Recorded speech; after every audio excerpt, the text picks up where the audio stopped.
20 अगस्त 1911 शाम का वक्त था और पेरिस का लूव म्यूजियम कुछ ही देर में बंद होने वाला था कि तभी एक छोटे कद का मूंछों वाला आदमी म्यूजियम में दाखिल हो जाता है। क्लोजिंग टाइम होते ही सभी विजिटर्स म्यूजियम से बाहर आ जाते हैं, लेकिन वो आदमी किसी की नज़र में आए बिना खुद को किसी कोने में छुपा लेता है और पूरी रात उसी एक कोने में छिपकर गुजारता है। जैसे ही सुबह होती है, वो बहुत चालाकी से म्यूजियम के उस एरिया में पहुंच जाता है जहां कई पॉपुलर पेंटिंग्स दीवार पर टंगी हुई थी। वो दाएं-बाएं नजर घुमाता है। वहां कोई नहीं था। मौका देखते ही वह आदमी दीवार से एक पेंटिंग उतारता है, उसे एक सफेद कपड़े में लपेटता है और म्यूजियम से बाहर निकलकर शहर की भीड़ में कहीं गायब हो जाता है। उस आदमी ने बहुत ही आसानी से सदी की सबसे बड़ी आर्ट हाइस्ट को अंजाम दे दिया था। उसने जो पेंटिंग चुराई थी, उसका नाम मोनालिसा था, जो तब करीब 400 साल पुरानी थी और 100 से भी ज्यादा सालों से लूव म्यूजियम में लोगों के आकर्षण का केंद्र बनी हुई थी। यूं तो मोनालिसा एक बहुत ही कीमती और बेहद खास पेंटिंग थी, लेकिन 400 सालों में भी वह इतनी पॉपुलर नहीं हुई थी जितनी वह इस स्टोरी के 2 दिन बाद ही बन जाती है। मोनालिसा पूरी दुनिया में इतनी फेमस हो जाती है कि पेंटिंग में रत्ती भर भी रुचि ना रखने वाला इंसान भी उसका नाम जान जाता है। पर आखिर वो छोटे कद का मूंछों वाला आदमी कौन था जो दुनिया के सबसे बड़े और फ्रांस के सबसे सिक्योर म्यूजियम से दुनिया की सबसे फेमस पेंटिंग को लेकर फरार हो गया? और सबसे जरूरी बात, आखिर इस पेंटिंग में ऐसा क्या खास है कि जहां फ्रांस के सम्राट नेपोलियन इसे अपने बेडरूम में लगाकर सोते थे, तो वहीं एक आर्टिस्ट मोनालिसा की रहस्यमयी मुस्कान में इतना पागल हो गया था कि उसने एक होटल की छत से कूदकर अपनी जान दे दी। 19 clue, this was the greatest. Mona Lisa की कहानी जानने के लिए हमें आज से करीब 500 साल पीछे 16वीं शताब्दी में चलना होगा, जब इस पेंटिंग को बनाया गया था। मोनालिसा को बनाने वाले शख्स का नाम लियोनार्डो डा विंची था, जो इटली के रहने वाले थे। लियोनार्डो डा विंची एक जीनियस और बेहद मल्टी टैलेंटेड इंसान थे। वो writer, painter, inventor, architect, sculptor, engineer, mathematician, astronomer और जूल समेत दर्जन से ज्यादा प्रोफेशंस में माहिर थे। उनका हर काम जिज्ञासा से भरा हुआ था। उनके अंदर हर काम को परफेक्शन से करने की भूख थी। लियोनार्डो डा विंची एक ऐसे एक्सपेरिमेंटल इंसान थे जिन्होंने टेक्नोलॉजी और आर्ट्स में चीजों को एक अलग नजर से देखा और अपने हर काम को बड़े ही यूनिक तरीके से किया। Lady with an ermine, the last supper और the virgin of the rocks जैसी कई बेहतरीन पेंटिंग्स बनाने के बाद लियोनार्डो साल 1503 में एक नई पेंटिंग पर काम शुरू करते हैं। उन्हें इस पेंटिंग का काम एक इटालियन सिल्क मर्चेंट फ्रेंचेस्को डेल जियोकंडो ने सौंपा था, जो लियोनार्डो से अपनी पत्नी लीसा डेल जियोकंडो की पेंटिंग बनवाना चाहता था। लियोनार्डो अक्टूबर 1503 में लीसा डेल जियोकंडो की पेंटिंग बनाना शुरू करते हैं और उसी औरत के नाम पर इस पेंटिंग को मोनालिसा नाम दिया जाता है। मोना एक इटालियन वर्ड है जिसका मतलब मैडम या फिर माय लेडी होता है। लियोनार्डो अपने हर काम की तरह इस पेंटिंग को भी पूरी शिद्दत से बनाने में जुट गए। वो पूरे 4 साल तक इस पेंटिंग को एक एक बारीकी के साथ बनाते रहते हैं, लेकिन फिर भी पेंटिंग पूरी नहीं बन पाई। अभी भी उन्हें वैसा परफेक्शन नहीं मिल पाया था जैसा उन्हें चाहिए था। किसी कारण वह इस पेंटिंग को बीच में ही अधूरा छोड़ देते हैं। आगे चलकर जब 1516 में फ्रांस के सम्राट ने लियोनार्डो डा विंची को फ्रांस आने के लिए बुलावा भेजा, तो वह अपने साथ उस अधूरी पेंटिंग को भी ले गए। फ्रांस में पेंटिंग पर फिर से काम शुरू हुआ, लेकिन 1517 में लियोनार्डो के राइट हैंड को लकवा मार गया और 2 साल बाद 1519 में उनकी मौत हो गई, जिस कारण मोनालिसा कभी पूरी नहीं बन पाई। यह हैरान करने वाली बात है कि दुनिया की सबसे मशहूर पेंटिंग इनकम्प्लीट है। लेकिन लियोनार्डो डा विंची की यह बेमिसाल कलाकारी ही थी कि उनके अधूरे काम में भी एक अलग तरह का परफेक्शन था। उनकी इस इनकम्प्लीट पेंटिंग ने फ्रांस के राजा को इतना आकर्षित किया कि उन्होंने लिनार्डो की मौत के बाद इसे अपने रॉयल कलेक्शन का हिस्सा बना लिया। करीब 250 सालों तक मोनालिसा फ्रेंच राजाओं के महल की सजावट में चार चांद लगाती रही। लेकिन जब फ्रेंच रेवोल्यूशन के बाद नेपोलियन बोनापार्ट पावर में आया और उसकी नज़र मोनालिसा पर पड़ी, तो वह उसका मुरीद हो गया और उसने साल 1800 में इसे अपने बेडरूम में लगवा लिया।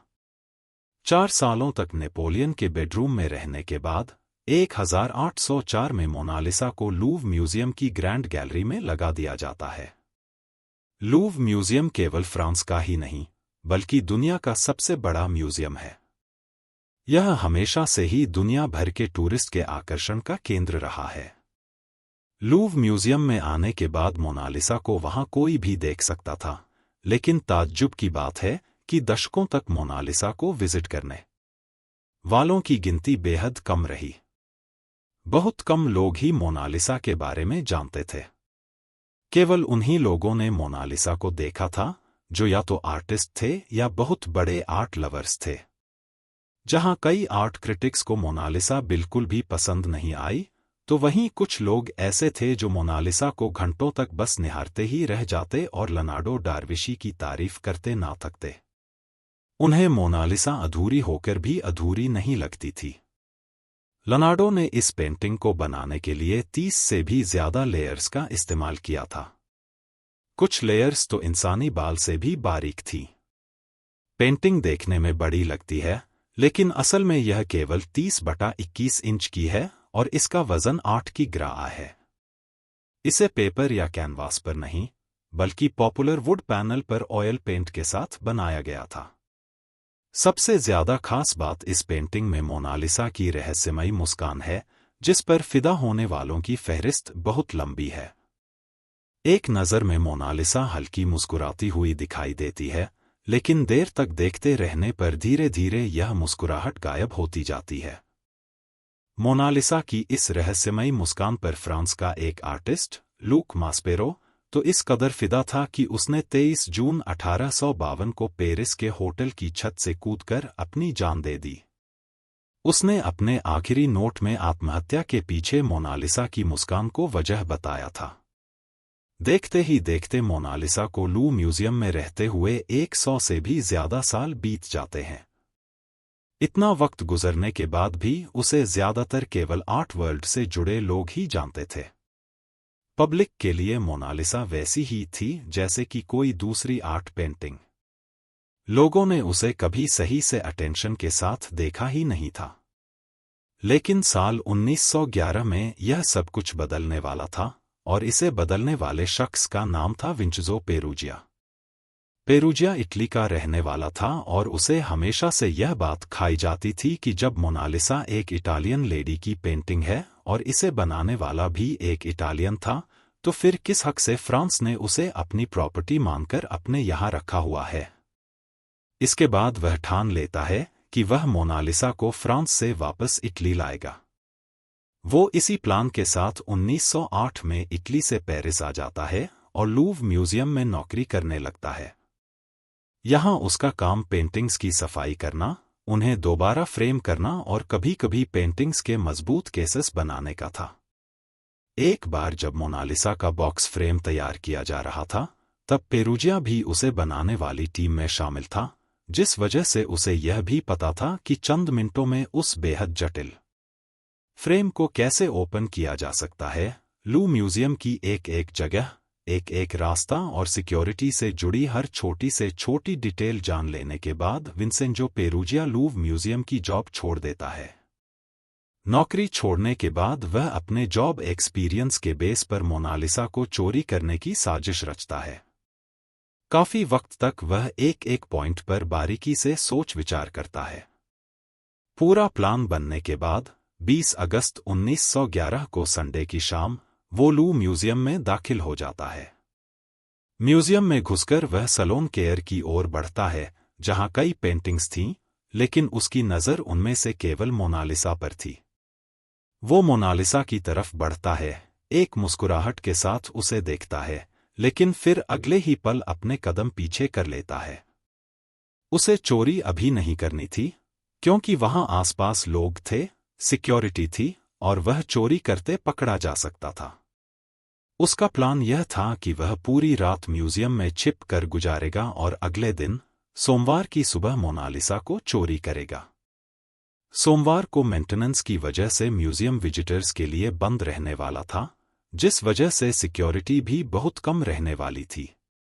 और पेरूजिया के लिए यह आसान मौका था क्योंकि उसने इस म्यूजियम में काम किया था, इसलिए उसे इस म्यूजियम के चप्पे चप्पे का पता था।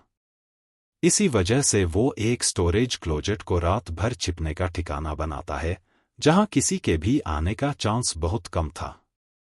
जैसे ही सुबह होती है, वह सफेद एयरप्रिंट पहनकर बाहर निकलता है, जो कि म्यूजियम के कर्मचारियों की यूनिफॉर्म थी। इसके बाद वह बड़ी सतर्कता से तेज कदमों के साथ सलोन केयर के पास पहुंचता है और मोनालिसा को दीवार से उतार कर उसे कांच के फ्रेम से अलग कर एक सफेद कपड़े में लपेट लेता है। इसके बाद वह मोनालिसा को लेकर सीढ़ियां उतरता है और दरवाजे तक पहुंचता है। लेकिन जैसे ही वह दरवाजे के हैंडल को खोलने की कोशिश करता है, वह नहीं खुलता। दरवाजा लॉक्ड था, इसलिए बार बार की कोशिश के बाद भी दरवाजा नहीं खुलता है। उसके माथे पर शिकन, दिल में डर और आंखों में पकड़े जाने का खौफ एकदम से उजागर होने लगा था। उसके होश तब और उड़ गए जब म्यूजियम का एक प्लम्बर वहां आ जाता है। पकड़े जाने का डर उस पर हावी होने लगा। किसी तरह उसने अपने हाव भाव संभाले। उसकी सांस में सांस तब आई जब वह प्लम्बर उसकी वाइट ड्रेस देखकर धोखा खा गया और उसने उसे म्यूजियम का कर्मचारी समझकर गेट खोलने में उसकी मदद कर दी। इसके बाद विंसेंजो पेरूजिया उसे धन्यवाद कहकर बड़ी आसानी से मोनालिसा को अपने साथ लेकर लू म्यूजियम से बाहर निकल आया। 24 घंटे तक किसी को पता ही नहीं चला कि मोनालिसा चोरी हो चुकी है। म्यूजियम में अक्सर पेंटिंग्स को सफाई या फोटोग्राफी के लिए हटाया जाता था, इसलिए किसी ने मोनालिसा की खाली जगह पर ध्यान नहीं दिया। ट्यूसडे की दोपहर जब लुई बेरोड नाम का एक फेमस पेंटर मोनालिसा की एक नकल बनाने के लिए लूव म्यूजियम पहुंचा, तो उसने देखा कि मोनालिसा की जगह केवल 4 कील और उनके बीच धूल की परत जमा थी। इसके बाद म्यूजियम का एक एक कर्मचारी मोनालिसा को ढूंढने में लग गया, लेकिन कोना कोना छान लेने के बाद भी वो नहीं मिली। जैसे ही यह बात म्यूजियम के मैनेजमेंट तक पहुंची, वहां हड़कंप मच गया। बात पहले शहर, फिर देश और फिर देखते ही देखते पूरी दुनिया में फैल गई। उस समय तक बेशक मोनालिसा आम जनता के बीच इतनी मशहूर नहीं थी, लेकिन कला प्रेमी और चित्रकार इसके बड़े कदरदान थे। जब चोरी की खबर फैली, तो सैकड़ों लोग लू म्यूजियम में शोक मनाने के लिए जमा हो गए। कई लोग तो मोनालिसा की खाली जगह पर फूल चढ़ाने लगे। पूरे पेरिस में ऐसा माहौल था जैसे उन्होंने किसी अपने को खो दिया हो। अगले दिन न्यूयॉर्क टाइम्स ने भी इस घटना को अपने पहले पन्ने पर छापा, जिससे मोनालिसा पूरी दुनिया के लोगों के लिए चर्चा का विषय बन गई। जो लोग पेंटिंग्स में जरा सा भी इंटरेस्ट नहीं रखते थे, उन्हें भी अब मोनालिसा के बारे में पता था। लोगों का गुस्सा म्यूजियम के डायरेक्टर पर भी निकला और उसकी लापरवाही के लिए उसे उसके पद से हटा दिया गया। सबके मन में केवल एक ही सवाल था कि लेनार्डो की मोनालिसा, जो पिछले 100 साल से झुके हुए कंधे लेकर एक जगह बैठकर अपनी रहस्यमयी मुस्कान बिखेर रही थी, वह अचानक कहां और किसके साथ चली गई। इस सवाल का जवाब ढूंढने में पुलिस के साथ साथ फ्रांस के 60 सबसे बड़े डिटेक्टिव्स जुट गए। उन्हें म्यूजियम में ही मोनालिसा की कांच की प्लेट और उसका फ्रेम मिलता है। मामले को सुलझाने के लिए फेमस फिंगरप्रिंट स्पेशलिस्ट अल्फोंस बर्टिलोलोन को बुलाया जाता है। उन्हें उस कांच पर चोर का थंब प्रिंट मिलता है, लेकिन बहुत कोशिश करने के बाद भी वह थंब प्रिंट पुलिस रिकॉर्ड में किसी से भी मेल नहीं खाता। पुलिस ने गार्ड्स और कर्मचारियों से पूछताछ शुरू की। पूछताछ से सिर्फ इतना पता चल सका कि चोरी सोमवार की सुबह 7 बजे से 8:30 बजे के बीच हुई थी, लेकिन इसके अलावा चोर के बारे में कोई भी ठोस सुराग नहीं मिल सका। इसके बाद पुलिस ने मोनालिसा की रहस्यमयी मुस्कान वाले वांटेड पोस्टर्स पूरे शहर की दीवारों पर चिपका दिए। सड़क से गुजरती गाड़ियों और पैदल चलने वाले लोगों की चेक पॉइंट्स पर तलाशी ली जाने लगी। न्यूज़पेपर्स में मोनालिसा को ढूंढने वाले के लिए भारी भरकम इनाम की घोषणा कर दी गई। पुलिस ने जांच को आगे बढ़ाते हुए शक के चलते सैकड़ों लोगों को गिरफ्तार कर पूछताछ की। इन गिरफ्तार किए जाने वालों में एक नाम मशहूर कवि और नाटककार होने का दावा करते हैं, जिनके नाम के बाहर आने से पूरी दुनिया में खलबली मच जाती है। गिलोम अपोलिनेयर किसी और का नहीं, बल्कि अपने करीबी दोस्त और दुनिया के मशहूर चित्रकार पाब्लो पिकासो का नाम लेते हैं। अपोलिनेयर के अलावा एक और आदमी था जिसने पिकासो का नाम लिया था। उस आदमी ने पुलिस को चिट्ठी लिखकर बताया कि उसने खुद लू म्यूजियम से कुछ मूर्तियां चुराकर पिकासो को बेची थी, जिनका पिकासो ने अपनी पेंटिंग में भी इस्तेमाल किया था। पहले तो यह दावा पुलिस को अजीब लगा, लेकिन जब चोरी की गई मूर्तियों के सीरियल नंबर्स चेक किए गए तो लूव म्यूजियम की मैनेजमेंट ने पुष्टि की कि मूर्तियां सच में उनके संग्रह से थी। इसके बाद पिकासो को गिरफ्तार कर पूछताछ के लिए ले जाया गया। पिकासो से काफी लंबी चौड़ी पूछताछ हुई, लेकिन सबूतों के अभाव में गिलम अपोलिनेयर और पाब्लो पिकासो दोनों को ही रिहा कर दिया गया। इसी दौरान पुलिस का शक एक और पॉपुलर इंसान जेपी मॉर्गन पर गया, जो अमेरिकन बैंकर के साथ साथ बहुत बड़े आर्ट लवर भी थे, जिन्हें अद्भुत कला की चीजों को अपने पास सहेज कर रखने का बहुत शौक था। उस समय आर्ट फर्जरी यानी नकली पेंटिंग बनाना और उन्हें अमीर अमेरिकियों को बेचना बहुत बड़ा धंधा था। इसी वजह से यह अफवाह थी कि जेपी मॉर्गन के कहने पर ही मोनालिसा को चोरी किया गया है और अब चोर जरूर मोनालिसा को उनके पास ले जाने की कोशिश में होगा। इसी शक के आधार पर फ्रांस से अमेरिका पहुंचने वाले एक जहाज को अमेरिका की पुलिस ने रोका और उसकी पूरी तलाशी ली, लेकिन पेंटिंग वहां भी नहीं मिली। इस दौरान दुनिया भर से नई नई थ्योरी सामने आती रही। जहां फ्रांस के कुछ लोगों ने मोनालिसा को चोरी करने का इल्जाम जर्मन्स पर लगाया, तो वहीं जर्मन्स ने इस चोरी की पूरी साजिश के लिए फ्रेंच सरकार को जिम्मेदार माना। जर्मन्स के हिसाब से फ्रेंच सरकार ने यह सब कुछ जरूरी मुद्दों से जनता का ध्यान भटकाने के लिए किया था। इस तरह नए नए पहलू चोरी को लेकर निकलने लगे, लेकिन असल में सच से हर कोई कोसों दूर था। जनता इस मामले को लेकर बेचैन थी और इन्वेस्टिगेटर्स कोशिश कर करके थक चुके थे। इसी तरह हफ्ते, फिर महीने और फिर देखते ही देखते 2 साल निकल गए, लेकिन मोनालिसा अपनी मिस्टीरियस स्माइल के साथ दुनिया के किस कोने में है, इसका कोई अतापता नहीं चल सका। जब फ्रांस से लेकर अमेरिका तक मोनालिसा को ढूंढा जा रहा था, उसी बीच साल 1913 में आर्ट कलेक्टर ह्यूग ब्लेकर को समरसेट के एक घर में एक पेंटिंग टंगी हुई दिखती है। इस पेंटिंग में कोई और नहीं, बल्कि मोनालिसा वाली लेडी लीसा डेल जियोकोंडो थी। ताज्जुब की बात यह है कि यह पेंटिंग मोनालिसा की कॉपी वर्जन नहीं, बल्कि उसका अर्लियर वर्जन थी। माना जाता है कि लियोनार्डो डार्विशी ने एक साथ 2 सेम पेंटिंग्स पर काम किया था। उन्होंने पहले इसे ट्रायल के तौर पर बनाया और फिर बाद में लू म्यूजियम वाली मोनालिसा पर काम शुरू किया। हालांकि कई दावों के हिसाब से यह भी माना जाता है कि इस पेंटिंग में लीसा का चेहरा और हाथ तो लियोनार्डो डार्वी ने खुद पेंट किए थे, लेकिन बैकग्राउंड उनके किसी असिस्टेंट ने बनाया था। सेम लेडी की पेंटिंग होने के बाद भी यह पेंटिंग मोनालिसा से कई मामलों में अलग है। गिलम अपोलिनेयर का भी था। अपोलिनेयर ने एक बार लूव म्यूजियम को जला देने की बात कही थी। उनके सेक्रेटरी ने लूव से 2 प्राचीन मूर्तियों की भी चोरी की थी, इसलिए उन पर पुलिस को शक था। लेकिन जब उनसे पूछताछ की जाती है, तो वह खुद को इनोसेंट बताते हुए इस चोरी के पीछे एक ऐसे शख्स के पेंटिंग मोनालिसा से 3.5 इंच लंबी और 5 इंच चौड़ी है।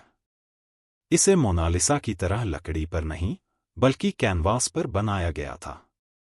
लियोनार्डो ने इसे पहले बनाया था, शायद इसलिए इसमें लीसा ज्यादा यंग लगती है। इसमें पीछे दिख रहे 2 कॉलम हैं, जो कि मोनालिसा पेंटिंग में देखने को नहीं मिलते। ह्यूग ब्लेकर मोनालिसा की पॉपुलैरिटी की वजह से इस पेंटिंग को खरीदकर आइल्थ के अपने स्टूडियो में ले आए थे, इसलिए बाद में इसे आई लव्ड मोनालिसा के नाम से जाना जाने लगा। यह बहुत ही हैरत की बात थी कि जब लूव म्यूजियम से चोरी हुई मोनालिसा दुनिया भर के अखबारों में सुर्खियां बटोर रही थी और फ्रांस की पुलिस दिन रात एक कर 2 साल से मोनालिसा को ढूंढने में लगी हुई थी, उसी बीच अचानक से अनजाने में ही एक दूसरी मोनालिसा की खोज हो गई। हालांकि जिस लूव म्यूजियम से चोरी हुई मोनालिसा की तलाश थी, उसका किसी को कोई अता पता नहीं था। उसे पूरी दुनिया में ढूंढा जा रहा था, जबकि असल में मोनालिसा लूव म्यूजियम से सिर्फ 2 मील की दूरी पर एक छोटे से अपार्टमेंट में छुपी हुई थी।